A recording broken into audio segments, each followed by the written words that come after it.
First time mangyari ito ngayon, ano, mga ka 747, yung crazy time na 50x.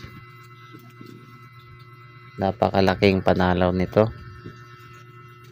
Kahit 5 piso lang yung taya mo, napakalaki ng panalo mo dito pag ikay manalo. Sayang nga lang hindi tayo nakaabang, hindi tayo nakataya. So kung makikita nyo, 50x yung multiplier ni crazy time. Bandang alas 10 to, 10:23 to lumabas. March 12,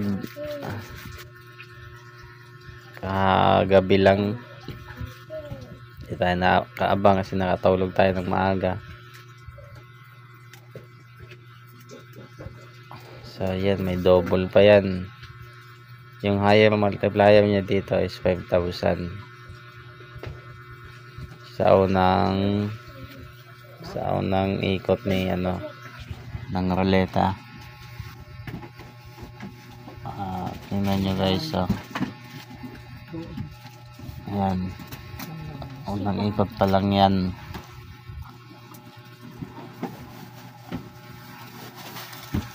So yun, napakalaki. Kulay green 5,000, 2,500 naman yung kulay blue. Yung kulay dilaw double.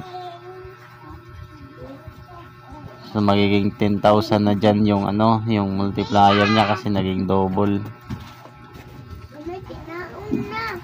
So timo kung makuha yung yung 10,000. Yun, 2,000 naman na, double na naman. Magiging 20,000 na yung multiplier niya dito.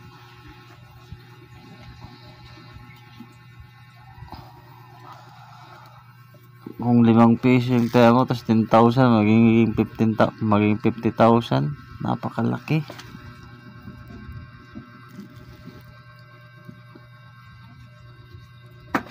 De 3,000. So yan guys, ngayon lang to nangyari dito sa 747 kasi 5,000. Karamihan kasi yung nakaraan is 3,600. So ngayon 5,000. Yung pinakamataas is 20,000 kasi hindi nakuha yung 20, naging 5,000 lang.